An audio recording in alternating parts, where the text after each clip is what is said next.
해외에서 스로하이킹 하시는 분들이 좀 과할 정도로 최소한의 무게만을 가지고 백패킹을 하는 게 울트라 라이트 백패킹이에요. 무게를 최대한 줄이려고 심지어는 스토브랑 연료랑 그런 것도 안 가지고 다녀요. 그럼 그분들은 어떻게 요리를 해먹냐? 바로 콜드 소킹이라는 걸 했는데, 오늘 이 콜드 소킹이 뭔지에 대해서 한번 이런 게 있다 같은 느낌으로 알려드리려고 해요.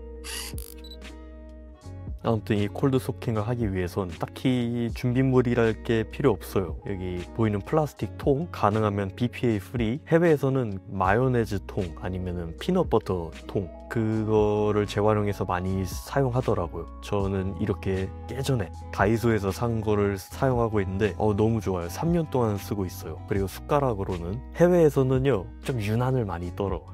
일회용 숟가락을 반 잘라서 재활용해서 사용하더라고요. 저는 티타늄으로 된 내셔널 지오그래픽 접이식 스포크를 사용해요. 아무튼 레시피, 가장 먼저 레시피 알려드릴 건 가장 유명한 쿠스쿠스예요. 제가 사실 예전에 쿠스쿠스 영상을 한번 찍었었는데 사실 그 영상이랑 불을 쓰지 않는 것 빼고는 완벽하게 똑같아요. 쿠스쿠스를 그냥 물에다 넣고 불리고 거기다가 팩참치 아니면 육포 등등 좀 오래가는 고기 같은 거를 넣고요. 그리고 저는 좀 오래가는 야채 같은 거를 요 위에다가 토핑으로 얹어요. 파프리카를 제일 많이 사용해요. 저는 파프리카가 잘 안 상하거든요. 소금, 후추 뿌리고 아니면 킥을 위해서 좀 치킨 스톡이나 타코 시즈닝이나 아니면 페퍼론치노나 등등등을 뿌려서 먹어요. 얘를 제가 그나마 많이 사용해요. 그나마. 왜냐면 저도 콜드 소킹 잘 안 하거든요. 맛이 나름 있어요. 비주얼은 좀 그렇지만. 다음으로 보여드릴 게 메시드 포테이토. 해외에선 거의 주식처럼 먹거든요. 이렇게 메시드 포테이토 대용량을 사서 쓰는데 해외는 아무래도 백패킹 시장이 좀 크다 보니까 트레일용 메시드 포테이토 팩 그런 게 팔아요. 막 인스턴트 메시드 포테이토 막 그렇게 팔아요. 그걸 사용하시는 분도 있고 저처럼 이렇게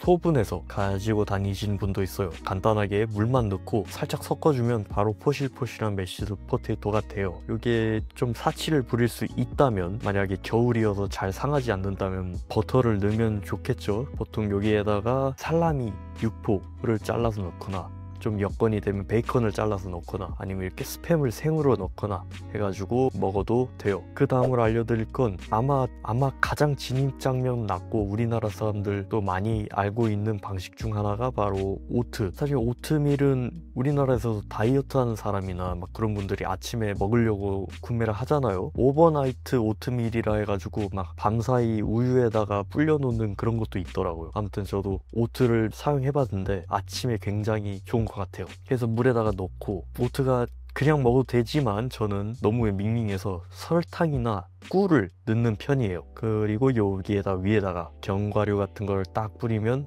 되게 좋아요. 아침에 되게 좋아요. 텐트에서 일어나자마자 오트를 만들어 놓고 불리는 동안 막 텐트 정리하고 장비 정리하고 이제 딱 준비를 완료할 때쯤이면 이제 오트밀이 완성이 되니까 딱 먹고 바로 출발할 수 있는 그런 방식을 해외에서 되게 많이 사용해요. 자, 이 오트밀이 근데 따로 사기도 그렇고 또 오트밀처럼 사용할 수 있는 것 중 하나가 바로 요즘 그래놀라나 오트로 만들거나 아니면 곡물로 만드는 에너지바 많잖아요. 그런 에너지바를 막 부셔서 작게 만든 다음에 그걸 방금 오트밀처럼 그냥 물에다 불려서 먹어요. 기본적으로 이게 달달한 당도 있고 견과류도 좀 있고 그러다 보니까 딱 이것만으로도 충분히 먹을 수 있죠. 아침부터 막 딱딱하고 좀 건조한 저런 에너지바 먹기 싫거나 좀 아침에는 좀 빠르게 넘길 수 있는 게 좋긴 하잖아요. 그래서 이걸 많이 사용하시더라고요. 그리고 이 오트 다음으로 소개할 필요도 없을 정도로 한국인한테 매우 익숙한 누룽지예요. 누룽지 그냥 부셔서 넣은 다음에 물 넣고 불리고 먹으면 되죠. 아침에 출근하기 전에 밥 먹기 귀찮을 때 이렇게 많이 먹는 분들 많잖아요. 그래서 굉장히 익숙한 방식이 아닐까 싶어요. 좀 점심에 먹기엔 좀 부실하긴 하지만 아침밥으로 이거 굉장히 좋은 것 같기도 해요. 마지막으로 이거는 그냥 이런 게 있다 수준으로만 봐주세요. 맛은 조금 흠야링이긴 한데 바로 라면인데, 이상하게 우리나라 라면은 전분이 많아서 그런지 면이 달라서 그런지 콜드 소킹을 하면 조금 맛이 이상해요. 제가 추천한 것 면이 단단하고 좀 안 풀어지고 전분기가 적은 면을 가진 걸로 하는 게 좋고, 이 라면도 딱히 뭐 없이 다 부셔가지고 넣고 물 붓고 기다리면 끝나요. 비주얼은 좀 그런데 생각보다 먹을만해요. 이게 아침이나 점심 사이에 간식으로 먹으면 좋지 않을까 싶기도 해요. 아무튼 오늘 이렇게 해가지고 콜드 소킹 이런 장르도 있다 같은 걸 한번 소개해 보려고 옛날부터 기획했던 영상이긴 해요. 이걸 이제 하는데 뭔가 우리나라에서 불을 사용할 수 없다 보니까 제가 한번 도입해 볼까 하고 한번 인터넷에서 찾아봤던 거고, 그 개인적으로 제 정신적인 울트라 라이트 백패킹 스승인 아윈 온 더 트레일이라는 분이 계셔요. 이쪽 분야에서는 거의 원탑이신데 이분 영상 추천드리고, 추가로 몇 개 더 추천하면 주피터 하이크, 아님 그리고 장기 소개를 굉장히 잘하시는 댄 베커, 이분도 추천드려요. 아무튼 이런 장르가 있다. 여기까지 하겠습니다. 오버 앤 아웃.